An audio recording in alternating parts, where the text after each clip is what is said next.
whatever. And Hi, if you know of anybody who is interested, please have them contact me. Thank you. thank you. Kevin Wiggler. I see you all are still disagreeing with each other on certain things. Why can't you all go ahead and get this channel for these kids? What's going on with that? Still can't get along. And we have been patient and have bite the bullet and they, trying to, what's going on with y'all? How come y'all can't come together? I don't understand it. All these attitudes and stuff. But another thing too, I want to mention about the regional sewer district as well, and I spoke to Mr. Wheeler about this. Now I noticed on the last agenda, there were several streets listed for sewer work and catch basin work, etc. Why is the Northfield noted for on that list? We have really bad backup problems there. I've been on talking to you all, and you, Mr. Wheeler, for the longest. I'm not picking on you. For the longest about those catch basins over there on Northfield. It stinks over there. The sewers are backing up really bad when it rains. Yep. We have the main sewer in front of our house, like I explained to you all before.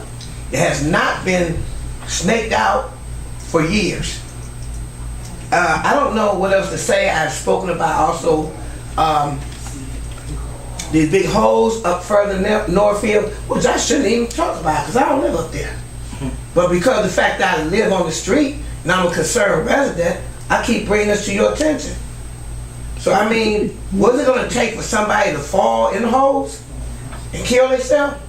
Because that hole is bad and it's steady sinking. And as you remember, back in 2008, 2007, we had a big sinkhole up there on Northfield that was filled. It cost a lot of money. I don't know what else we can do as residents. I mean, y'all want us to be involved and be supportive. I know your hands are tied financially to one extreme, but we want to take a stand. And again, too, about Terrace Road up there, I see you all have it blocked off and barricaded now. I had mentioned to you all about maybe a year ago about possibly getting some heavy rock gravel, filling those holes in, and that would stabilize that street until you all can cold patch it or whatever y'all call that. It would definitely stabilize it, where you would be able to drive over it. Because that is a very big inconvenience for that area to be closed off like that. But I mean, I'm just a concerned resident. Y'all want us to be concerned, and it's like you being snowed every time you ask something. It's an excuse.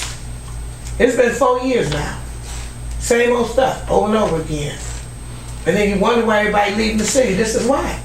We're not getting any response or nothing. That's all I have to say. All right, engineer. Thank you, sweetie. Terry Chofrey, 14511 Terrace Road. I've started to notice about this system called the United States of America. It seems to have a little thing about, this is just happening to you all, and it's not happening to someone else. But I probably said it before. I got a hold to a socialist newspaper, probably when the Republican Party was here, and there is a small picture of people with picket signs because they're fighting gentrification like we are.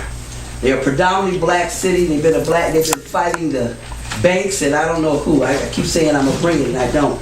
So this system says, oh, this is only happening to you. No, this racist system with this white supremacy wants to make my houses a few $1,000s like they did over there on Way Park, make it kick the renters and people out. And on there, what was that, 105 in Way Park, fixed the houses up, and a few years later they said they were those houses cost $300,000. I can't pay taxes on $300,000, but I do pay my taxes, thank goodness, and I vote. And everybody else better get out and vote, because if certain people win for president, we all may look, the whole country may look like East Cleveland.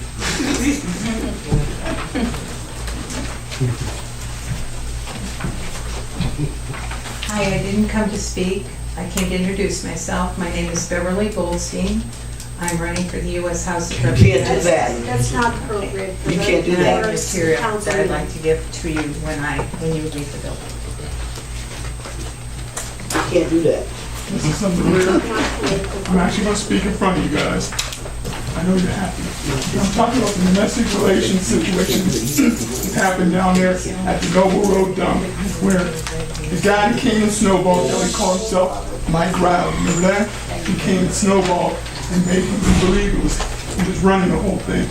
He didn't really own it.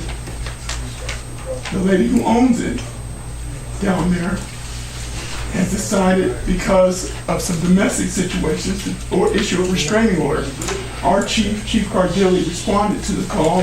Some of the cops went down there because the man was kicking the door in down there. Now, they split up, as they say now. George Michael Riley Sr. is a free agent now.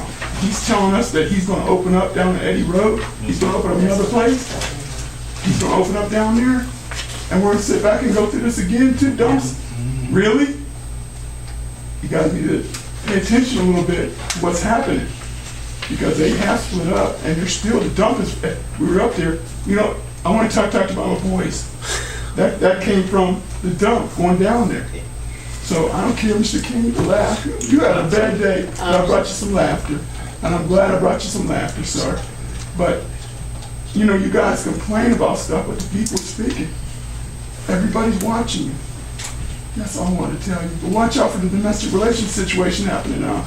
Councilman Graham, you need to stop down there, because I think she might be receptive to do something. Although she said, and I quote, "I'm not going to give up this cash cow." Ooh.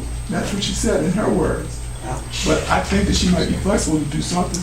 You guys need to do something about that. It's a mess down there. People getting sick. They're getting sick. They're getting tired. And they're sick and tired of being sick and tired. That 108-year-old lady is going to be your downfall. All of y'all's downfall. In closing, just bring a document before stating some investors from down there, and we'll take care of our business. Mayor, any remarks? Thank you. Again, thank you, Council President. Thank you, members of council. The SAFER grant, I think our fire chief has departed, but the SAFER grant is certainly a good thing here. Necessary resources. Every now and then we get one of those grants that is very, very targeted, very, very specific, that can help with city operations on a day-to-day basis, and it's at a time when we need it. So certainly appreciate that. Again, one grant is not enough to run the city. One grant is not enough to solve the revenue problem in East Cleveland. One grant will assist with one area for a couple of years, but we're certainly in financial trouble, but this is a bit of help when we need it most. Thank you again to council for considering that legislation tonight. A couple of the concerns about sewer backups and sewer problems. If there's a specific sewer situation that someone has that they believe involves the pipes, a blockage, things like that, remember the Cuyahoga County Sanitary Engineer's Office handles our sewer